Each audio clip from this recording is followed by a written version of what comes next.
جحقنامه روز باش تماشوان هجه بقاسی ساعتونی به هرابن ده بشه یکم ده فیم اشی کوالی من روز نمیگر مرایه بخیراتی. اما بحثا کنفرانس بکن کنفرانس کو دو پیکات هیجان کلیجان خسنا و جوکمه. tabii elbette ne cara yekeme konferansa kusen netevi bekti ama jboro rojavay Kurdistan hek hassas bu. Mervate ki çivat kareli barbken camname desimi de ez paşe bu khunim. Peşiş tişte kuştet xwazim milleti Kürt lebenda çibe. Merv çivatet karel ve konferansa barbken. Naha kaba peşeroja Kurdan peşeroja gelek Kürt de axaftin. Demejiyê me hemiya de pirsgirêka herî mezin ew e ku di navbera me de yekrêzî û yekhelwestî tune ye. An jî bi rengekî emneyekin û li hemberî ew kesên ku ew aliyên ku em li hemberî wan têkoşînê didin an jî tu bi çi navîn bi nav dikî. Tu dixwazî tu bêjî dijmin, tu dixwazî bêjî hêzên biyanî, tu dixwazî bêjî hêzên hegemon, tu çi dibêjî bêje pirsgirêka me ye herî mezin ew ku em li hemberî wan yekrêz û yekhelwest nebûn. Îja bi taybet ji bo Rojavayê Kurdistanê, çima bi taybet ji bo Rojavayê Kurdistanê ji şoreşa 2012 û heta niha di navbera ew qas salan de têkoşînekî pir mezin û berdêrekî pir mezin hatiye dayîn. Yani mirov dikare bêje ku herî nêzî 20,000 şehîd, herî belkî 30-40,000 gaziyê vê beşê me heye. Beşa herî biçûk ya Kurdistanê û ji bo ku navbera aliyan de yekrêzî û yekhelwestî çêbe jî gelek gava hatin avêtin. Yani birabe bîrame. Tifaka Hewlêrê hêvê demê qesede tune bû. Hêvê demê wek hêzên leşkerî tenê YPG û YPJ hebû û dijî Daişê jî dijî hêzên din jî şerekî bê bandor dikirin. Di wê demê de Tifaka Hewlêrê çêbû. Piştî Tifaka Hewlêrê dîsa bê bîrame bi Tifaka Duhokê ku wê demê Birêz Mesûd Barzanî jî bi PYD re danûstendin dikirin bi evî bi em bêjin daxwaza van helwest van tifakana çêbû. Piştî Tifaka Duhokê jî desteya bilind a Kurd çêbû birabe bîrame. Lê wê demê van tifakana yekcar bi rêve neçû. Çima bi rêve neçû? Çünkî li ser tiştekî bi hev nekiribûn.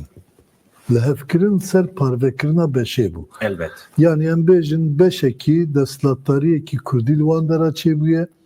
Rewşa Suriye diyarı aloziyekî mezin li Suriye çêbûyî, şerekî navxwî li Suriye heye û her wiha jî Kurd di herêma xwe de destlatdar bûne. Îja hêzên ku îro em bêjin bi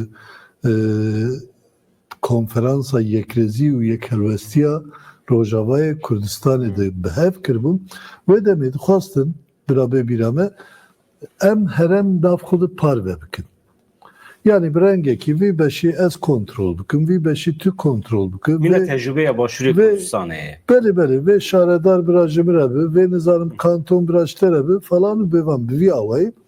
Îja wekî te got ez wonekî mezin di destê Kurda de heye. Ew siyaseta 50-50 ya başvurê Kurdistanê problema herî mezin bû. Homista mantık jî pir xirab e. Mîna ku merav tiştekî bi dest bixe, ganîmet de bi dest xistê, ganîmetê nava xwe te parve dikî. Vaya yani li civaka me nayê. Ji ber wê yekê jî hê jî Demokrasiyê nayê. pirsgirêkên başvurê Kurdistanê hê jî çareser nebûye. Yani bi de hezaran peşmergeyên başvurê Kurdistanê heye hemû dünya hatiye bahev, hemû hêzên hegemon ji Amerîka bigire heta welatên Ewropayê dixwazin ew peşmerge yek bikin nikarin bikin. Çünkü aliyekî ya peşmergeyên Parti Demokratîk Kurdistanê aliyê din jî peşmergeyê Yekîtîn İçtimai Kurdistanê û her wiha dewlet jî navêna wan de parve bûye. Yani başvurê Kurdistanê Süleymaniye û Helepçe li alîkiye, Duhok û Hewlêr li alîkiye û Kerkûk jî ji destê wan çûye ji ber vê yekê. Ji ber vê yekê. Îja ev ez bûn bi qenaata min problema herî bilind bû ku ji bo li Rojavayê Kurdistanê bi taybet hêzên leşkerî bi gor herêman neyên parvekirin. Yan jî yek hêzekî leşkerî hebe ku ev ya jî ji ber vê yekê jî ew tifaqên hewlêr û tifaqên hewlêr û dihokê bi ser neketin. Tabii ew tifaq hebana ve baş ba. Belki ew destkeftiyên nuha wê zêdetir bana. Belki peşketirên gelek jî îro mestir jî çêbana. Fakat diviyam ku tam tersi jî bana. Yani behev nekirana û mixabin wekî sala nod û çara çawa hêzên başûr behev ketin nabêna wan de jî problemên mezin çêbana. Lê axir piştî salan rastiyekî derket holê ku Kurd eger nabêna xwedê helwesta xwe yek nekin û rêz li hevdû negirin nikarin destkeftiyên xwe biparêzin. Piştî gelek xebatekî mezin ev konferans pêk hat. Yani gava belki tê encamname bixwînê de encamnameyê de hin xalên girîng kene fakat mesela gelek insan divê hestê de bû. Bi vê konferansê ve Rojavayê Kurdistanê were îlan kirin. Problem ne o? Problem di rojhilata navîn de piştî heştê kanûnê salaçûyîn rewşekî din derketiye holê. Diktatöriyekî 52 salan hilweşiyaye. Esad hilweşiyaye. Yani sistema Esad Baez 6 sal zêdetir li Sûriye destlatdar bû û 52 sal jî rastarast malbata Esad bi xwe destlatdariya wê sistema Baezê kiriye. Sistema Baezê jî gelek suç pêkaniye. Li hember hemû gelan, ne tenê em bêjin li hember Kurda. Li hember hemû PKK'yên Sûriye gelek sucên mezin pêkaniye. û ji ber wê yekê jî Kurd em bêjin çi cara xwe bi azadî li wan dera îfade nekirdi. Ja piştî hilweşîna Esad tiştekî din jî derket holê bi rastî jî li tevayê Sûriye hêzê ku meriv bêje qayîm e û li ser piyaye û dikare xwe rabigire. û heta dikare ji bo tevayê Sûriye mînakên gelek girîng derxe pêş û bikare bi hemû gelên Sûriye bi rengekî di nav pêşerojekî azadtir, di nav pêşerojekî demokratîk de Mamızda ev ne tenê projeyê jî 12-13 sale tecrübeyekê, azmûnekê xwe îspat jî kiriye. Yani mer wextê proje çêke amadeke dayne pêşê hêzên navnetî ne tenê ev e jî. Tabii. Xwe îspat kiriye. Pêkaniye. Tabii. Mesela piştî heştê kanûna sala çûyîn tiştê li Sûriye tê jîyîn em bînin berçav Devleta Türk xwest ji wê re şê îstîfade bikir Rojavayê Kurdistanê tevdagir bike. Ji nû ve ne wisa bû? Hemû çeteyên xwe ser wan danî. û her wiha Colanî bi xwe jî ji bo hemû herema bigir bin bandora xwe hemû hêzê xwe şand wan derda û mixabin qetliyamên mezin jî li ser Alevîya çêbû. Yani eger net karî bû ser Dürziya û Kurda çêbe sedemên wî hebû. Çima Kurd bihêz bûn, Kurd qeweta wan hebû û Dürzî jî bawayekî gelek eşkere İsrail piştgiriya wan kir. İsrail got evî şêweyî ser Dürziya li ser min e. û li hember vê yekê jî Kurd ji bo pêşeraja xwe tayîn bikin ev konferans pêk anîn û bi serkeftî jî pêk anîn. Niha encamname dirêjî ez hemiye naxwînim çend xalên ku mijnav neqandine ez ê bînim bîra temaşevanan encama konferansa yekrêzî û yekhelwesiya Kurdî ya Rojavayê Kurdistanê hatiye eşkere kirin bi vî rengiyê. Konferans bi serpereştî NKC PNK bi beşdariya 400 delegeyan li bajarê Qamişlo hat darxistin. Gelek partî rêxistinên Kurdan peyamên piştgiriyê ji konferansê re şandin. Kecekî jî peyam şand, YNK jî, PDK jî li ser navê Mesûd Barzanî. Encamname ji aliyê endamê Lijneya Seroketiya PYD Foza Yusuf ve herwiha serokê NKC Mihemed İsmail ve hate xwendin. Li gorî encamnamê biryar hatiye dayîn şandeyeke hevbeş di dema herî nêz de were ava kirin û bikeve nava hereketê. Divê mafê Kurdan ên netîwî di destûra bingehîniya Sûriyê de werin bicihîkirin. Divê maf û azadî bêne parastin, rola jinan mühime de tamamı Suriye'de vere zede kirin de reveberiye de jin karbin cih bigirin de hemû pêkhatên Suriye bêne parastin netene Kurd ev her çend konferansa netiya Kurdan bejî ji bo parastina mafên hemû pêkhatên Suriye dixebite.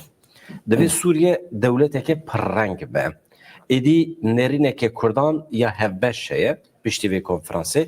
Ev nêrîna hevbeş wê bibe bengeha diyaloga niştimanî. Ev mühim e. Nêrîna me ya hevbeş bo çareseriyeke dadmend yani adil ya ji bo Kurdan li Suriyeke demokratîk û ne navendî. Ev meseleye ne navendî gelek caran bilêv dikin. Ma mesela encamname ev e ama rastiyek jî heye ez dixwazim em bi hevra bi bîr bixin ev jî tesîra pêvajoya li Tirkiye di navbera rêber apû û dewleta Tirkiyeyê bandor li yekîtiya Kurdan jî kir. Ev jî ne balkêşe gero. Mesela heta niha di navbera derdorên PKK û PDK de wisa ewek hebû. Sariyekê hebû. Tabii şarekî germçê nebû. Ama dijberiyek hebû navbera her du aliyan de li hemberî hep daxivîn. Ama ji nişkava rêber apû peyamek şand, silavê xwe ji Mesûd Barzanî û jaliyê yenekê re şand, ji nişkava wisa biharek çêbû di navbera Kurdan de. Çawa pênasiyê dikî tesîra vê pêvajoyê li ser yeketiya Kurdan? Halbuki derheqê Bakurê Kurdistanê de bû normal. Niha em rastiye ji hev re bêjin. Eger pirsgirêk navbera Kurda de hebe sedema herî mezin ya vê pirsgirêkê tekliyên gel devletên destlatdar û dagir kerdin. Yani ev tekilî ne dihişt ku Kurd bi rengekî ji bo em bêjin pêşeroja xwe ji bo dawxwazên xwe yên netewî bêne bahev û bi hev re karûbar bikin. Yani pêvajoya 2013 û 15 de jî birabê bîrame gelek konferans çêbû, bi rastî jî konferansên serkeftî çêbû û encama van konferansa jî yel Avrupayê yel Tirkiye yel Bakurê Kurdistanê wê li Hewlêrê pêk bihatana. Gelek alî jî hatin bahev rêw bi ser neket. Çima bi ser neket? Çünkü devleta Türk pêvajoyê xira kir, piştî pêvajoyê jî xira kir, bi rengekî tedaxulî Başûrê Kurdistanê kir, piştî wê daxîlbûna nav pirsgirêkan ew pêvajo sekirî û şer dest pê kir. Piştî şer jî dest pê kir. Em bêjin tekliya devleta Türk û Rêveberiya Başûrê Kurdistanê bi taybet Rêveberiya gel Parti Demokratîk Kurdistanê ve gelek pirsgirêk jî derketin. Yani devleta Türk li wan dere bi sedan baregeyê leşkerî çêkir û Rayadariya Parti Demokratîk Kurdistanê li hember wan yek helwestekî jî negirt. Yani helwestekî huquqî jî negirt. Gelek bombebaran çêbû, gelek em bêjin êrişên mezin pêk hat ser hem gerîlayên Kurdistanê hem gelên Başûrê Kurdistanê û dûr de jî çi dengler neket. Ev ya teklî xira kir. Lê tiştekî din jî piştî 27 Sibatê derket holê ji bo çareseriyê bangekî nû hat kirin. Banga ku ji alî Birêz Abdullah Öcalan ve hat kirin her wiha rêyekî din ji bo çareseriyê vekir.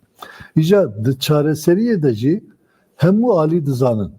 Hatta niha çi pirsgirêk navbêna wan de hebe ji bo ku çareseriyekî pêk were, ji bo ku hem herem hem jî Kurd bixwe ji vê çareseriyê îstîfade bikin, navbêna wan de herî yek helwestî tune be jî divê yekrêzî hebe.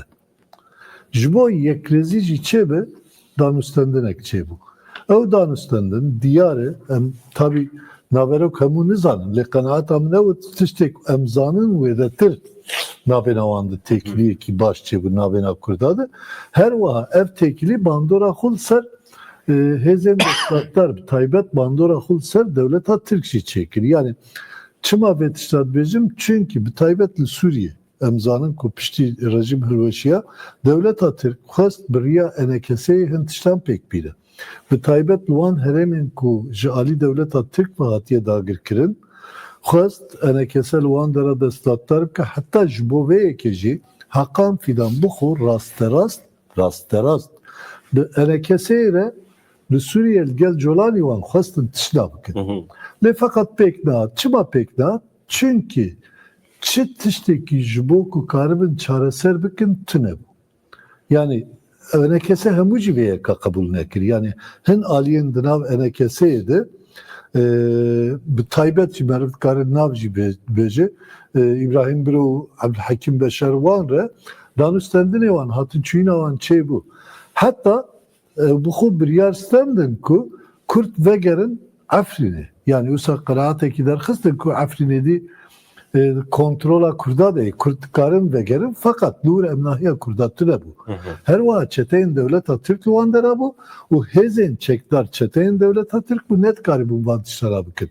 Lê fakat piştî ev prosesa nû ya li Bakurê Kurdistanê û Tirkiye dest pê kir, nêzîkbûnekî din di nav Kurda de çê kir û her wiha di van danûstendina da di van hatin çûyînan de biryarekî jî hat stendin. Eger em dixwazin destkeftiyên xwe biparêzin, eger em dixwazin axên xwe yên di hatine ji alî hêzên destdar ve hatine dagirkirin azad bikin, ji bo wê yekê divê em bi hev re tev bikerin.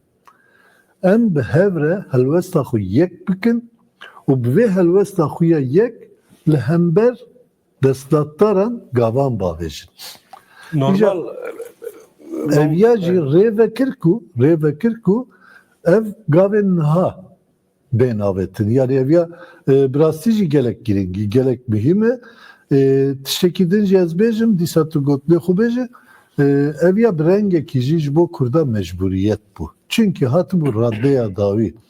Em behsa 100 sal berê dikin, 100 sal berê belkî rewş ji bo Kurda ji îro baştir bû, lê feqet tiştekî hebû. Ne hêzê Kurda hebû ku karibe xwe biparêzin û ne jî yekrêzî û yekgirtiya Kurda hebû. Li îro tiştekî dine. Hêzên Kurda heye tu qebûl bikî jî nekî jî nêzî 200,000 pêşmergeyê te li Başûrê Kurdistanê ne. Bi 10,000 pêşmergeyê te li Rojhilatê Kurdistanê ne.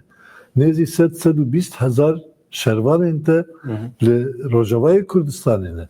Nêzî 15-20,000 gerîlayên te li Bakurê Kurdistanê ne. Yani wek hêzên leşkerî û milyonan jî alîkarên te hene. Îja ev hêz bê yekitî jî destkeftî nikare bi dest qiyan jî nikare destkeftiyan biparêze. Gava qala destkeftiyan dikim ne tane serê xwe behsa Rojavayê Kurdistanê dikim. Rojavayê Kurdistanê, Başûrê Kurdistanê, her wiha Bakurê Kurdistanê yani hinek niha dibêjin ku ka çi destkeftiyê me li Bakurê Kurdistanê heye. Gelek destkeftiyê me li Bakurê Kurdistanê heye. Herî kim hele hember ew qas zext û zulm û êrîşan dîsa jî dihan bajar kontrola Kurda deyê. Kurd bajarên xwe bi rêya heremî rêve dibin. û her wiha Kurd bi her awayî zext jî hebe, zulm jî hebe, gotinên xwe dibêjin siyaseta xwe dikin, heta dikarin siyaseta Tirkiye'de jî bandora xwe bikin, kontrol bikin. Evana hemû destkeftînê ji bo van parastina vana jî divê Kurd bi yek dengî tev bigerin û divê Kurd hêzên xwe ne li hemberî hevûdû, li hemberî neyarên xwe bikarbînin. Li Bakurê Kurdistanê wê dewrekî nû çêbe, bahara Bakurê Kurdistanê nêze ew ê çêbe. Yani sazî, dezgeh, dibistan, zimanê Kurdî di xeteriyê de ye. Li Bakur elbet guherîn wê çêbin. Tişte balam kişan zan, bala teş kişanmamış te. Elbet Rojavayê Kurdistanê konferansa ku hat li daxistin, ne konferansekê berfireh ya temamê Kurdistanê bû, wisa xwe ya bû. Konferansekê hinek heremî bû. Ji ber ku tenê hêzên sereke ê mezin tevlî bûn. YNK, PDK, Dem Parti ji Bakur hat. Ama hemî partî tevlî nebûn mesela. Hemî nehatin vexwendin.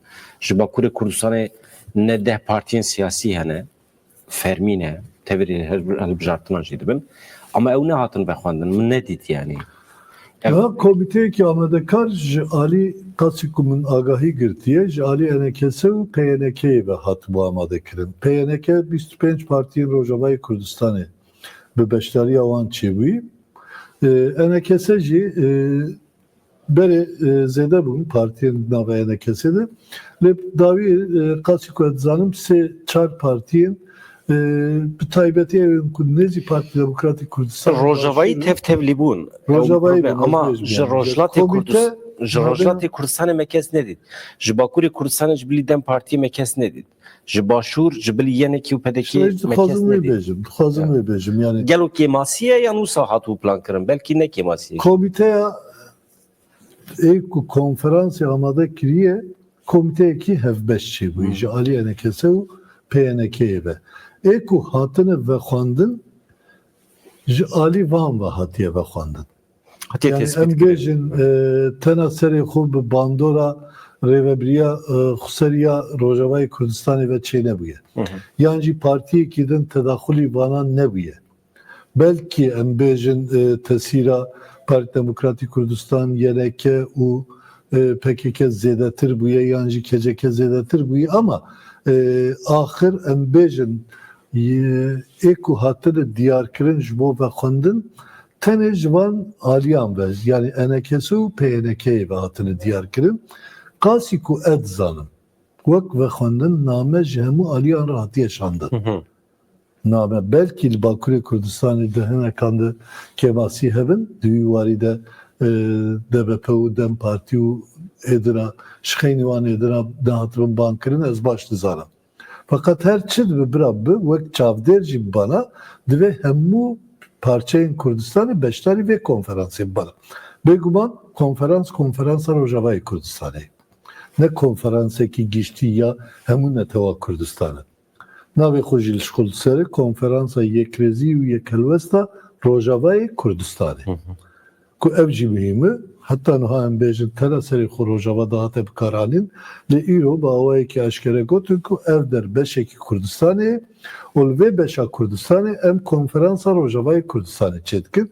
Ê ku beşdar bûne tela serê xwe jî ev partîninin şixeynî partiyan hemû hêzên li Rojavayê Kurdistanê yani em bêjin sazî û sendîka û komîte û rêvebirên din hemû beşdar bûbûn. Fakat kemasiya ku tu dibêjî kemasiye herî kim wek çavdêr jî hemû partiyên Bakurê Kurdistanê, hemû partiyên Rojhilatê Kurdistanê, hemû partiyên Başûrê Kurdistanê. Çünkü ji Başûrê Kurdistanê jî kemin. Hemû beşdar nebûne. Diviya bu beşdar bana. Fakat diyare tenê hêzên esasî girtine berçav.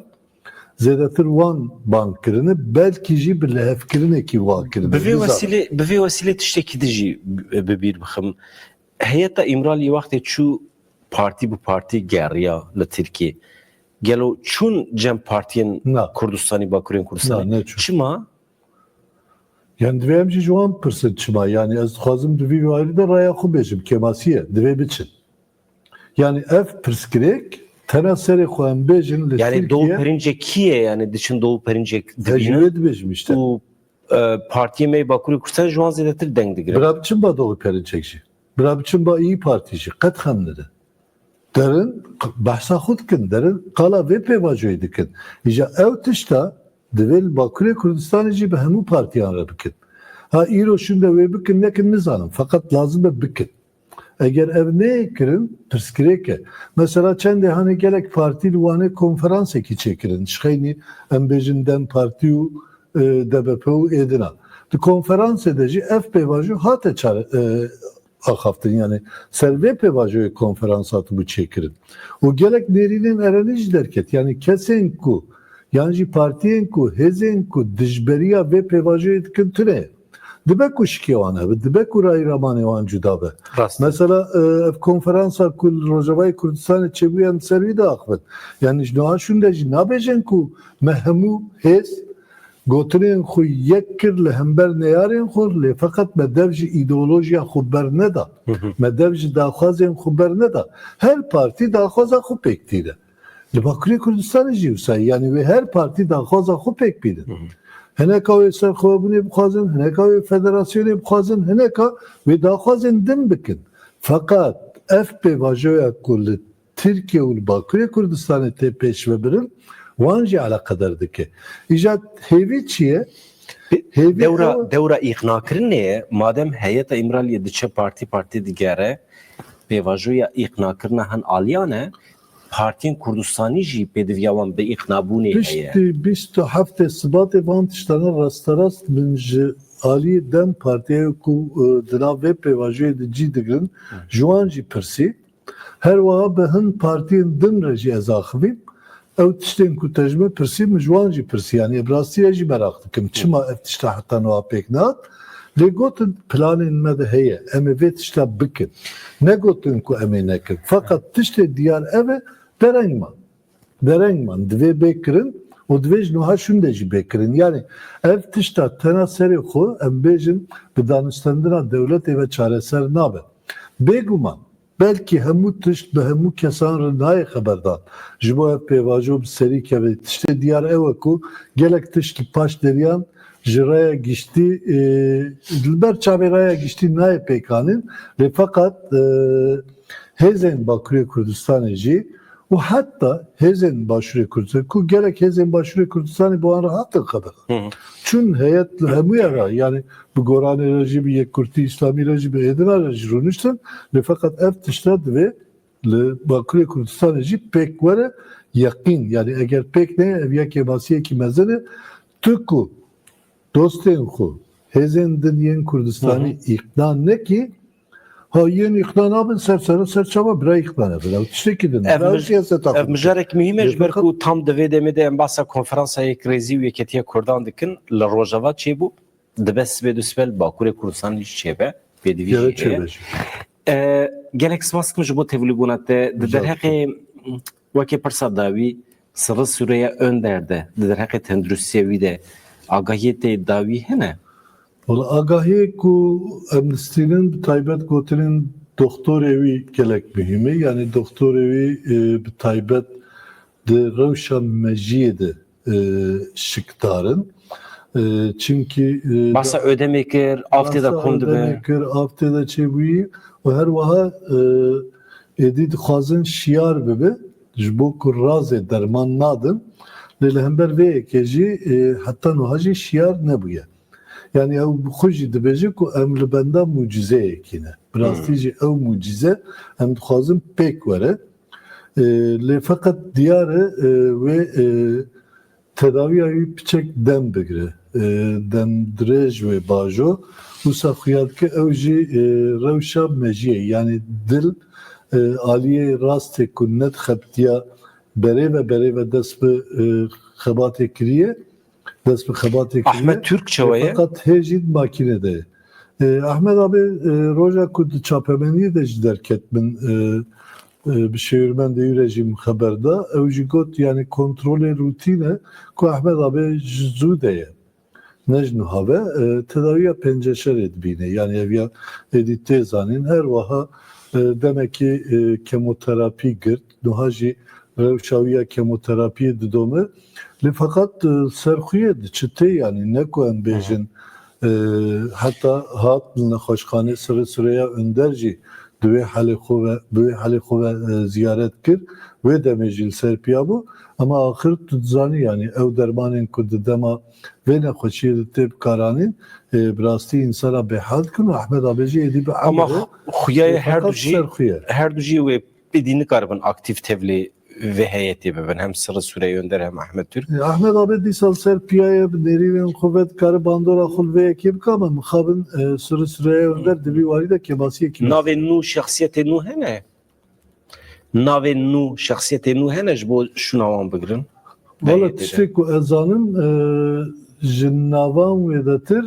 ji têkiliyên hêzan ve dixwazin vê prosesê pêş ve çawa têkilî hêzan yani wek partî di nav kardê em bêjin DBP'ye Dem Partiye û belkî Siberoj bi hinek aliyên kesên din re rewşenbîr û nivîskar û em bêjin akademisyenan ve berfirehtir bi çünkü ew jî dibêjin ku girêdayî rewşa Birêz Öcalanê yani eger rewşa Birêz Öcalan neyê veguhestin ev pêvajo pêş ve naçe lê gava ew rewş veguheze biguhere bi rengekî wê hemû alî bikaribin gel Birêz Öcalan hevdîtinan pêşînin û her wiha Birêz Öcalan jî wê karibir ji raya giştî raya xwe êdî bi rehettir bêje.